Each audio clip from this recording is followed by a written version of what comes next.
What's up, guys? Your boy Darkskin, and today I'm going to be giving you guys the, as you can tell from the title of the video, top 5 units for the Red Demon. Now,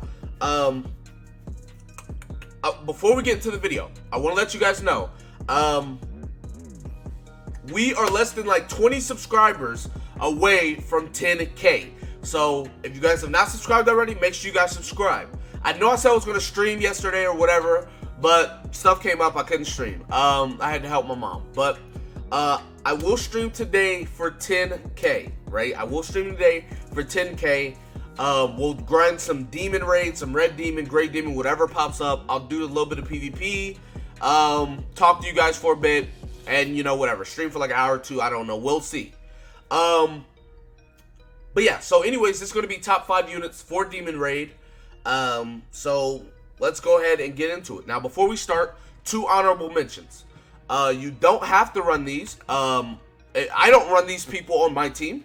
It's not mandatory, but 2 honorable mentions is Gustav. If you don't, let's say you don't have anyone with CC, right? Let's say you don't have anybody that has CC. You can use Gustav, which is an SR. He is a coin shop unit. You can only get him from the coin shop. Costs 20 SR coins, or 30 if he's not on rotation. But he can freeze. He is able to freeze enemies. And he has the same freeze ability that Merlin has. So freeze level 1, level 2, 80% extra damage. Level 3, 200% extra damage. He does the same thing, right? So yeah, that's pretty good for him. And then the other honorable mention is Kane. Now Kane by himself doesn't do anything good, really. But his passive. Increase attack skills of all allies by 10% and extermination. Now, granted, you have to get him to 16k AP CP to unlock his passive, which is going to take some work because he's an SR unit. But once you do that, he's going to become really good for your team. Now, I don't put him on my team because I don't struggle with the raids. Really, I mean, I do hard mode on Gray Demon. I could do extreme if I was pushing it, but it's just like I can autopilot hard mode and I can autopilot extreme Red Demon. So those are ones I do until I get my team a little bit better, and then I'll probably go for the other one. But yeah, so this is a really the passive's really good, right? So 10% in extermination is very good. Now going on to the top 5, right? Top 5. At 5th place, you have Merlin, right? Now, Merlin, as I was just talking about Gustav, Merlin can freeze for 1 turn. For 2 turns, the frozen target receives 80% damage. Next one's 200%. The reason why Merlin's in 5th place is because her freeze is good, right? You can level 1 freeze. But there's 2 reasons why level 1 freeze doesn't mean anything, right? A lot of the time, you're going to have a level 2 and level 3 freeze. And you're not able to utilize level 2 and level 3 freezes power. Because with these freezes, you want to attack them. But if you attack them, they're going to get unfrozen. So it kind of defeats the purpose of having that attack boost on there. Because you can't do pretty much anything with it. But yeah, I mean, outside of that, you're probably not using her as much. And this is for Red Demon, by the way. Yeah, I don't know if you guys remember. Anyways. So next up is Gotha. Now, don't get me wrong, Gotha is amazing for this, right? He's amazing for this raid. Only reason why he is 4th place is because everybody in front of him does way more, and I'll get into that. But yeah, so Arrow of Memory inflicts. This doesn't matter. You can't debuff him. You can't seal his attack, so that doesn't matter. Gotha is here to rank up the skill of 1 ally or rank up the skill of all his allies. Now, I mean, we talked about Gotha enough on this channel. Y'all already know. Gotha's going to rank up allies. If it's a 3-star, he can get an attack boost. Now, Gotha gets a 3-star Arrow of Erosion a lot. And the reason why I say that is when 2 people bring Gotha, they're literally leveling up each Gotha's attack, and it eventually becomes everyone on the field has 3-star cards. Really good. Highly recommend bringing Gotha to the red raid. And then, I mean, his ult is pretty good whenever the red demon's getting his ult gauge. You take that back to 0. Like, let's say 1 turn you don't, stun him. He gets a couple attacks off. This will put him right back to 0, so that's really good. Also, this is very good. If this unit wasn't attacked this turn, all your allies' damage increases by 10% at the start of turn. Stacks up to 5 times. So if you don't get attacked, his passive activates. It's a very good for the raid.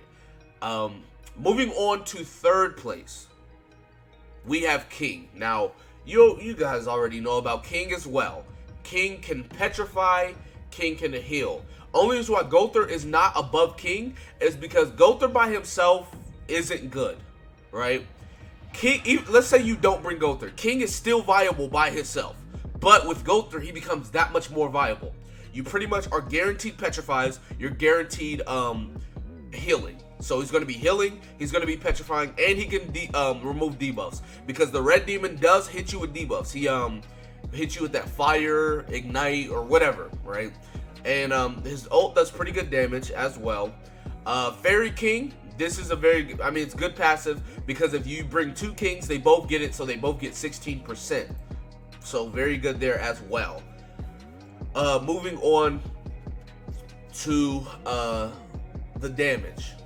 Now, these are the best 2 damage dealers in this raid, which is Slater, number 1, and then, well, we'll talk about Slater. All right, so with Slater, if you guys don't know about Slater, Slater is a crit machine, right? It says crit rate, crit damage. I go attack, crit damage, but you can go whatever, right? But anyways, inflict 160% goes and applies cutting. Cutting is critical chance times 2.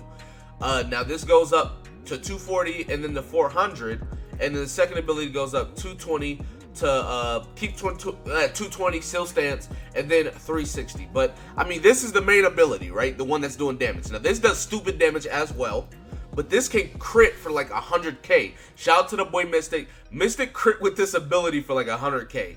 It was a 3-star one though, I think. But even still, 100k? Like, that's disgusting. He's hitting as hard as like Green King for Grey Demon. But yeah, what makes him so good, right? His passive. If you attack an enemy with an empty ult gauge, triple your critical chance. The thing about that is, Red Demon has an empty ult gauge all the time for the first stage. Then the second 2 stages, he gets an ult gauge bar. But if you're CCing him, he will never ult. He will never get an ult gauge. It would always stay 0. So his critical chance is always going to be up by 3. So that, along with Gotha's ult taking away his ult gauge, and then you have King to CC him, or Merlin, or Gustav, Slater becomes a problem. His crit rate is already it's already 30. So 3 times 30 is 90.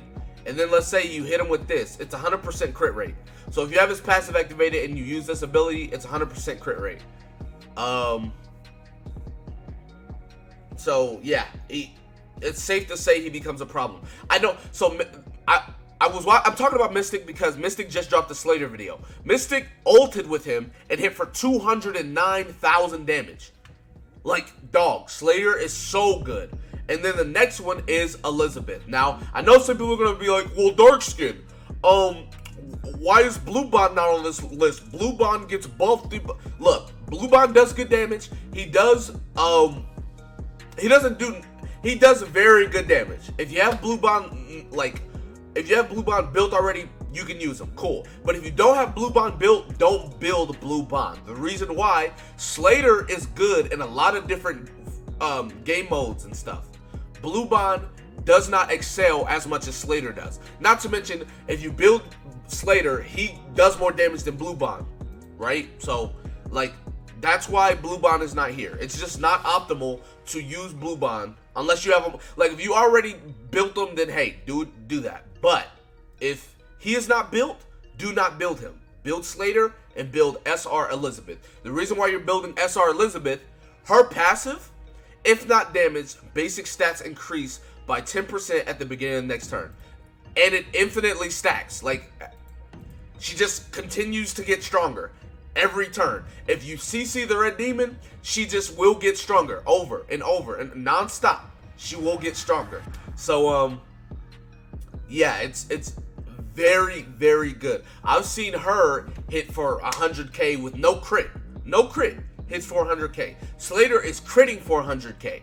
She's hitting 400K base, like regular. So it's safe to say SR Elizabeth is the best damage dealer in there. Now, if you look at my team, right? I'll show you guys my team for Red Demon, right? This is my team for Red Demon, right? I don't use SR Elizabeth because I don't want to build her. I already had Slater UR and I UR Demon Meliodas for my showcase, like when he came out or whatever.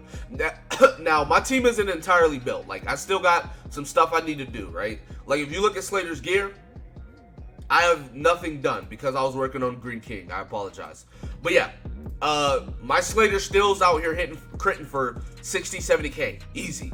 So, yeah, this is the team that I take. Now, Demon Meliodas never comes in. Like, I don't die. Like, if you die in Red Demon, something's wrong. But, I mean, in the very rare chance that Slater dies, Demon Mel can come in. But, I only put Demon Meliodas there because, you know, I just throw him on there. I'm going to be real with y'all. I would have put Green Mel, but Green Mel can't really counter most of the time because, like, you're not getting attacked. I don't know. But yeah, this is my Red Demon raid team. So, like I said, I don't use SR Elizabeth because I just don't want to build the SR when I have Slater already built. Well, I had them already UR'd, so I just built them. But yeah, these are the top 5 units you should be using.